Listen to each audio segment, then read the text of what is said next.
Bakhmut is still Ukrainian, at least for now, but how much longer will it last? And has a major Russian ally been poisoned, or is he just a man with a drinking problem? I'm Paul, U.S. Army combat veteran. It's March 5th, 2023. This is your daily Ukraine update. Let's get into it. Okay, first let's take a look at the control map. Biggest changes are that there aren't really any changes. You can see here there's some minor a few dozen feet of progress into Bakhmut by Wagner, but crucially, the two main roads, particularly H53, remains open, running from Bakhmut to Chasiv Yar. Now, in all likelihood, again, this level of pressure here is going to the prudent thing to do is going to be to withdraw from Bakhmut. What's interesting is that Institute for the Study of War, one of those hair-splitting things, technically they point out that an encirclement, which Russia claims to have made, is when you prevent the enemy from conducting a withdrawal. If the enemy can withdraw, they avoid encirclement. And so what this is a turning movement. Okay, guys. Again, that's the sort of military doctrinal details that I try to not include in here because it doesn't matter, right? In layman's terms, I hope you guys as the audience, it's been clear what Russia's intent is, and I've communicated that to, instead of fighting the city frontally, encircle it, cut off the two escape routes, and either encircle forces if Ukraine doesn't withdraw. But given the plodding pace of Russian advances, they probably aspire to take Bakhmut by pressuring these two lifelines. This is not exactly an original move. We saw it in Lysychansk, but as we also saw in Lysychansk, while Ukrainian forces lost considerable combat power when they were forced to withdraw, that combat power almost immediately, within weeks, was manifesting in Kharkiv for the Kharkiv offensive. And in terms of loss, right, you lost this chunk of Lysychansk, but you gained this tremendous swath of previously occupied territory. So again, Ukrainian armed forces, their responsibility is to the war effort, not to Bakhmut, not to anything else. So again, I'm expecting within 72 hours or so to see the withdrawal from Bakhmut completed. Institute for the Study of War is also arguing that Ukrainian forces may simply withdraw from more contested, difficult to defend parts of the city. For example, east of the Bakhmutka. That's also highly possible. But again, I feel like Russia's efforts to pressure along this open field, this is hard terrain to hold. It's very open, and they're just going to be better. And there's nothing of value once you've yielded Bakhmut. These are small suburbs, light urban areas. Their best bet is to simply try to build a defensive ring, including this, Ivansky, and Chasiv Yar, into a single defensive line. But that's what I would do. What's more interesting to me is when we look at the combat map, you can see that the entire northern efforts, everything north of really Crimea, Russia seems to have abandoned. We've seen very little offensive effort there, and we've seen almost no offensive effort in Volodar.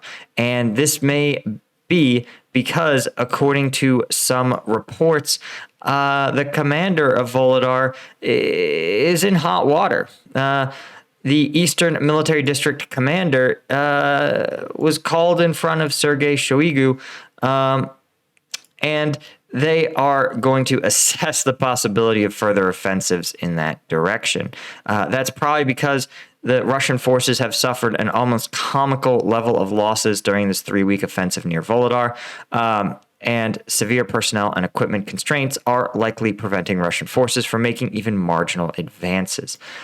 If you're a member of the Patreon, you know a couple of weeks ago, we took a look at what's become a classic ambush by Ukrainian forces on Russian forces in Volodar, and it shows both the how well prepared the Ukrainian defensive positions are and how ill-trained the Russians are. You saw tanks maneuvering. You see Volodar is both at a disadvantage and an advantage because it's heavily developed with lots and lots of open terrain around it, which means if you want to advance on Volodar, you have to expose yourself. To make matters even harder for Russian forces, there's tons and tons of anti-tank mines everywhere that Ukrainians have been emplacing around Volodar, meaning that the enemy forces are what we call canalized. They're forced into a small, canal. And in that case, it's usually these roads here. It appears that there's some other roadways that they might try to use. But you can see them on the maps, right? It's fairly predictable where Russian forces will attempt to advance on the city.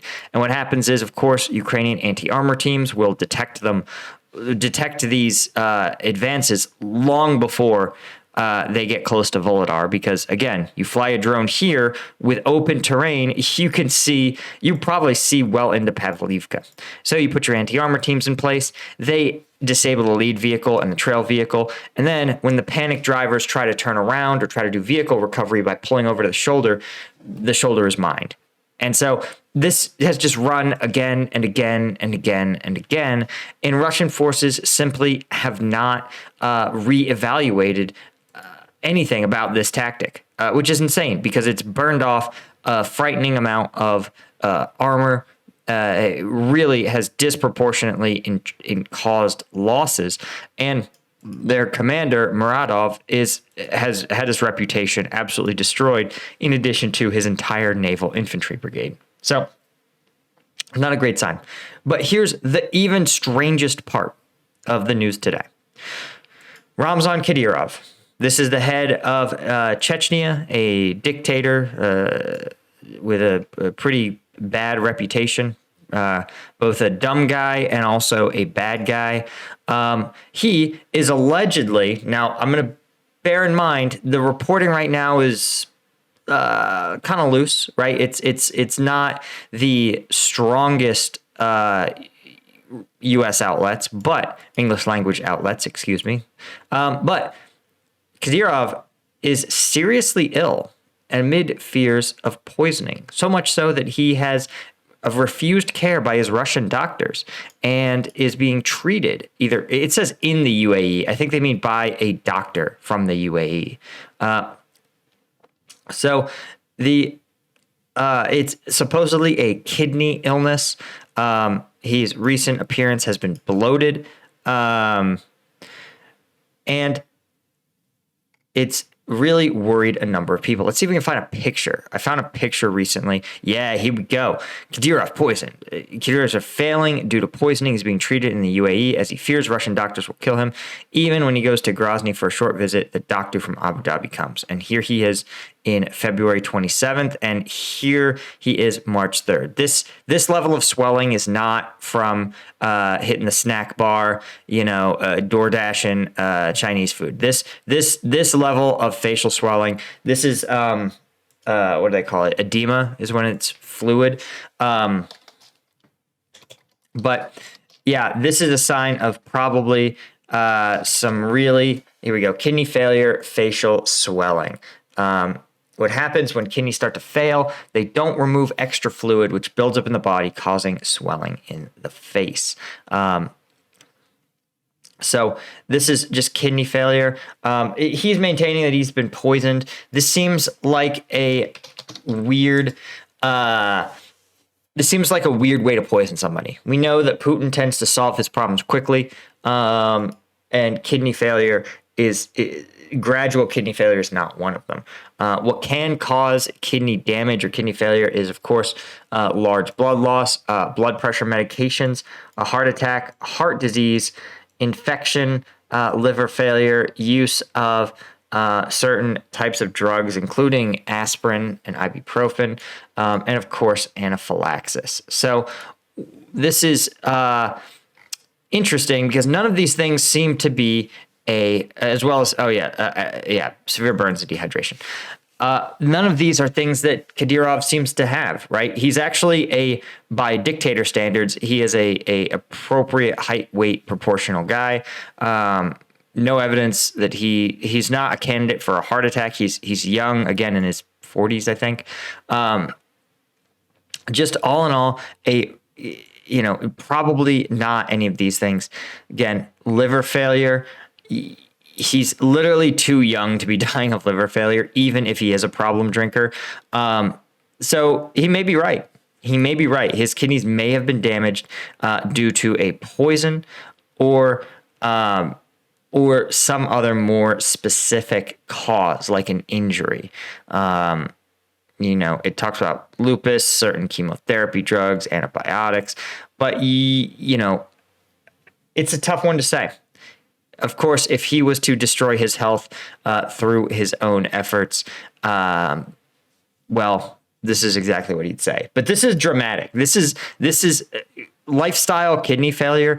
My understanding is that it, and I could be wrong because I'm obviously not a doctor, so it comes on slow and gradual, right? This is like your kidneys were working normally here, and in this one, they're not. So, I think highly possible, actually, that he has been poisoned, even though it says he is addicted to, they say pills, they probably mean like amphetamines or a stimulant. But again, people use stimulants for a long time and do not, in the span of like a week and a half, experience this level of facial swelling and kidney failure.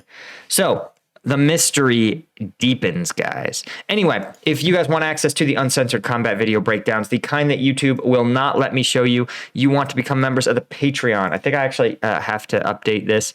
But thanks to our Colonel tier patrons and our Lieutenant tier patrons, all you guys are the ones who make this whole thing possible. Thank you so much, and I will see you tomorrow.